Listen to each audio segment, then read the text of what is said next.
What about sugar? Sugar खाने के बाद खाना चाहिए, खाने से पहले खाना चाहिए? क्योंकि अरे बहुत डिबेटेबल टॉपिक है ये।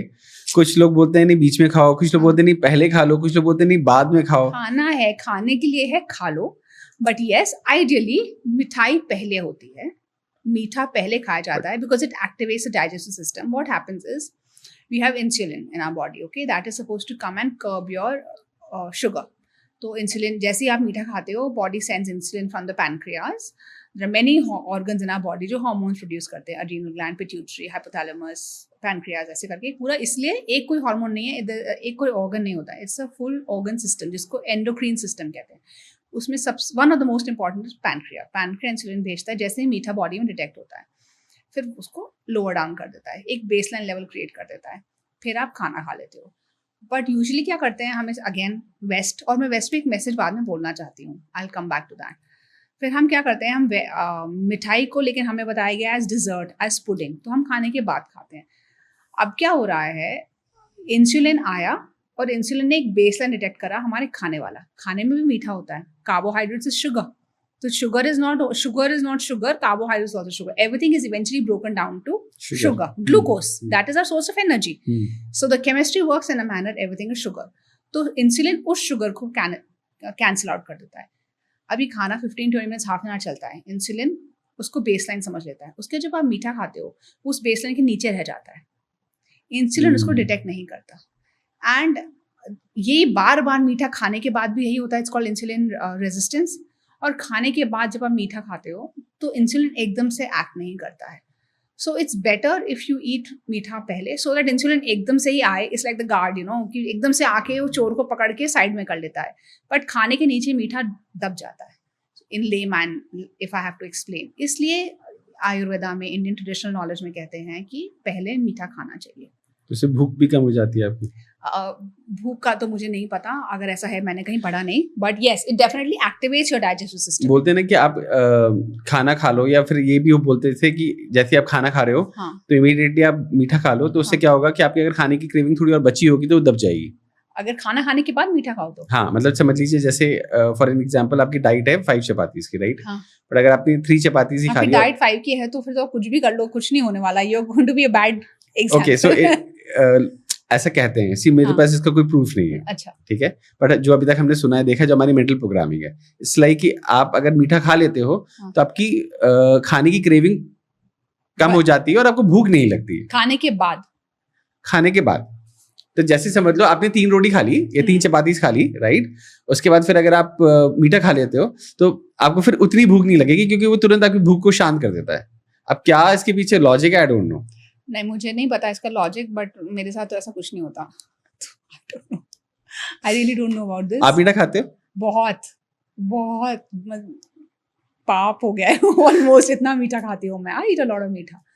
So yeah, but no, I think सब खाना चाहिए. बट सब बोलते हैं कि मीठा बिल्कुल भी नहीं खाना चाहिए. अगर आपको ज्यादा ग्लोइंग स्किन चाहिए, नहीं, ऐसा कुछ नहीं होता है. तो देखो, अगर आपको क्रॉनिक एक्ने है, जैसे मैंने पहले कहा कि आपको कोई बहुत ही ज्यादा एक्ने का सिचुएशन है, तो ऑफ कोर्स फिर आपको थोड़ा डेयरी पे ध्यान देना पड़ेगा, चॉकलेट पे ध्यान देना पड़ेगा, मीठा पे ध्यान देना पड़ेगा. You have to then take some urgent measures. There is a reason कि इनको अर्जेंट मेजर्स कहते हैं. They are dire situations. तो आप पूरी जिंदगी अर्जेंसी में नहीं निकाल सकते. आपको एक बहुत बड़ी प्रॉब्लम हो रही है एक्ने की, बहुत ज्यादा, तो ऑफ कोर्स आपको हर ट्रिगर को नेगेट करना है. You have take it out of your life. उसमें से yes, sugar is definitely a trigger, milk is definitely a trigger, egg is definitely a trigger, non veg is a trigger.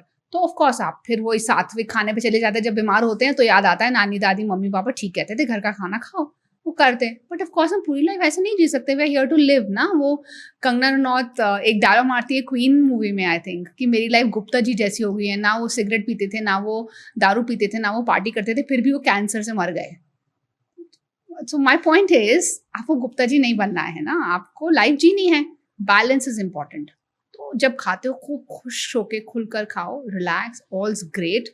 Exercise, go out in the sun. Sun is the solution to most of our problems. धूप में जाइए, कोई ज़रूरत नहीं है वो gym में परेशान होने की.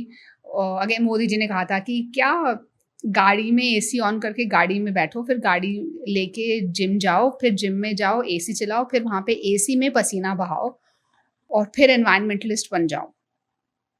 So this is what is happening, ये पूरा you have to understand you are stuck in the loop जो आपको बेचा गया है. एग्जैक्टली एक्चुअली हर जगह ही हो रहा है. जैसे कि एग्जाम्पल बात करते हैं, बालों को लेके बात हाँ, करते हैं कि हाँ. बालों जितने भी बाल हैं सबके, स्पेशली फॉर मेल्स, बहुत बड़ा पेन एरिया है बालों का. हाँ. ठीक है. अब सबसे पहले मैं अभी आपको रिसेंटली अपना बताता हूँ. मैं एक सैलून गया हेयर कट लेने के लिए, तो उसने जैसे ही वो मेरा देखा तो मेरे बालों में उसने ऑयल देखा, तो उसने बोला सर आपको ऑयल बिल्कुल नहीं लगाना चाहिए, आप सीरम यूज करो ये वो. अब आप इनकी साइकोलॉजी देखो. सबसे पहले वो मुझे बोल रहा है ऑयल बंद करो. हाँ. ऑयल बंद कर रहा हूँ, जैसे ऑयल बंद होगा मेरा स्कैल्प ड्राई होगा. हाँ. वहां से डैंड्रफ पैदा होगी. जैसे डैंड्रफ पैदा होगी, अब वो मेरे को बोलोगे आप कि यार एंटी डैंड्रफ शैम्पू यूज करो. एंटी डैंड्रफ शैम्पू से मेरे बाल रुखे होंगे, अब आप मुझे बोलोगे कि सीरम या कुछ लगाओ. Exactly right. और उसके बाद फिर अब मेरे जो हैं बाल सफेद होंगे, तो फिर आप मुझे बोलोगे कि काम करो हेयर कर यूज करो. करेक्ट. हेयर कर जैसे मैं यूज करूंगा तो फिर मेरे और ज्यादा बाल पूरा टूटेंगे. साइकिल बन गया है. ठीक है. गोल गोल हाँ. घूमते रहते अब आप मुझे बोलोगे एक काम करो बालों में बोटॉक्स करा लो, हैं. कि जिससे बालों थोड़े से वैसे हो जाएंगे और आपके बाल उलझेंगे नहीं. करेक्ट. राइट. वो मैं बोटॉक्स कराऊंगा, फिर आप मेरे से और ज्यादा उसके ऊपर पैसे लोगे. और बोटॉक्स के बाद थोड़े दिन बाद मैं जहां था मैं वहीं लैंड अप कर जाऊंगा, अपने पूरे बाल बर्बाद कर चुका हूँ, मेरे बाल सफेद हो चुके होंगे. एग्जैक्टली. ये सिर्फ हेयर केयर में नहीं, ये स्किन केयर में, ये वेलनेस में, ये हेल्थ में, हर जगह फैल रहा है. I come to the hair also. अभी ना मिनिमलिस्ट के फाउंडर हैं, उन्होंने काफ़ी अच्छा पॉडकास्ट किया था, पर उसमें उन्होंने एक चीज़ बोली विच आई डोंट अग्री विद. उन्होंने बोला that he was guiding the founders कि कैसे अच्छा बिजनेस बना सकते हैं. तो उन्होंने एक रिकमेंडेशन दिया. सो एक सेक्शन था इन विच ही सेज दैट, मैं एग्जैक्टली कोट नहीं करूँ, मुझे एग्जैक्टली नहीं याद, but I remember the gist of it. Gist ये था कि उन्होंने बताया कि कैसे ट्रेंड्स को स्पॉट करना है, एंड आप ट्रेंड्स से अहेड रहो. क्या क्या नए इंग्रेडिएंट्स आ रहे हैं, क्या क्या नई टेक्नोलॉजी आ रही है, नए फॉर्मूला आ रहे हैं, मॉलिक्यूल्स आ रहे हैं, इनको कैच करो मार्केट में. पहले क्या हो रहा है, look at what's happening in the world. तो उसकी उन्होंने बताया ये एग्जीबिशंस हैं, इनमें जाओ, ऐसे ऐसे करके ट्रेंड से आगे रहो. Before anybody else takes a trend up, आप उसको लो और आप उसको मार्केट करो. Right. Stay out of the trends. Basically उनका ये कहना था. बायोलॉजी और ट्रेंड का कोई लेना देना नहीं है. Technology, new molecules, new ingredients, body is the same. Body में कितना भी म्यूटेशन हो, इंसान तो हम वही हैं, वही हमारे बोन्स हैं, वही हमारा स्किन है, वही हमारा एक्स्ट्रा सेलुलर मैट्रिक्स है, उसमें वही टिश्यू है, वही लिगामेंट है, वही कॉम्पोजिशन है. तो न्यू मॉलिक्यूल का क्या? न्यू मॉलिक्यूल, न्यू डिस्कवरी चाहिए जब आप बीमार हैं और आपको मेडिकल इंटरवेंशन चाहिए. मेंटेनेंस के लिए, हेल्दी लाइफस्टाइल के लिए, बैलेंस के लिए ट्रेंड का क्या लेना देना है, न्यू मॉलिक्यूल का क्या मतलब है?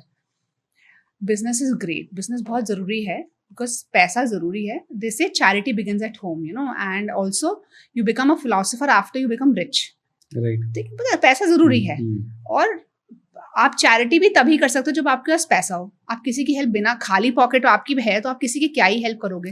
तो पैसा कमाइए. वो बोलते हैं ना, गरीब साइकिल चला रहा है तो वो गरीब है. हाँ. वो अमीर साइकिल चला रहा है तो वो अमीर है. वो हेल्दी है, लाइफस्टाइल सस्टेनेबल है. एग्जैक्टली. अपनी हेल्थ को मेंटेन कर रहा है. करेक्ट. तो पैसा कमाना जरूरी है. बिजनेस के टिप्स एंड ट्रिक्स फॉलो करने पड़ते हैं. दुनिया में रह रहे हैं तो दुनियादारी सीखनी पड़ेगी. बट कुछ बिजनेसेस ऐसे होते हैं जहाँ पे थोड़ा बिजनेस सेंस कम करना चाहिए और थोड़ा वेलनेस और दुनिया के बारे में ज्यादा सोचना चाहिए. It is hands of God on earth. ये बात अब रही नहीं, यू नो. अनफॉर्चुनेटली कुछ बहुत अच्छे डॉक्टर्स हैं जो इसको अभी भी, इस रेपुटेशन को मेंटेन कर रहे हैं. बट क्या हम सबके लिए ऐसा बोल सकते हैं? पुराने वेदों को, डॉक्टर्स को पूजते थे. डॉक्टर ने बोल दिया तो बोल दिया. पत्थर की लकीर होगी वो. बिल्कुल पत्थर की लकीर, क्योंकि डॉक्टर है वो, उन्होंने इतने साल पढ़ाई करी, इतना एक्सपीरियंस, और वो मन से आपके अंदर इन्वेस्टेड है आपकी हेल्थ में. अब पैकेजेस चलते हैं, आपको कौन सा पैकेज चाहिए. इट्स अनफॉर्चुनेट ना. तो so what I'm trying to say is that health, wellness, skin, medicine, इसमें बिजनेस सेंस थोड़ा कम होना चाहिए इंसान में, और थोड़ा यू नो. बट आप ग्रीड का क्या करोगे? ग्रीड का क्या करोगे? ग्रीड तो बढ़ती जा रही है डे बाय डे, नो. सबको ओके, एक अमीर के पास बहुत पैसा है, हाँ, खाता तो अल्टीमेटली रोटी ही है ना वो. यस. बट उसके बाद भी उसकी ग्रीड कम नहीं हो रही है. So this is what I am saying, that like I said, आप बहुत पैसा कमाओ, आप अंबानी से भी आगे जाएं, but then what? Like you said, खाते तो आप वही हैं. सो मुझे लगता है, अगर यू नो मुझसे अगर पूछा जाए, मेरे हिसाब से give back to the society. आपको कितना चाहिए? How much do you need? You know, okay, you need 2 houses, 3 houses, 5 houses, 10 cars. You want to travel first class, you want to wear the best of bags, best of solitaire, still your bank account is overflowing. Give back to the society, give back to the community. देखिए कुछ religions हैं, कुछ communities हैं, वो छोटी छोटी community हैं and they have done so well. Why? Because their society gives back to their community. हम जो हैं, जिस भी कम्युनिटी की मैं हूँ सबको पता है, हम नहीं देते. मुझे जेन्युइनली लगता है दैट हमें अपनी कम्युनिटी को, अपनी सोसाइटी को, अपने दुनिया को देना चाहिए. Okay.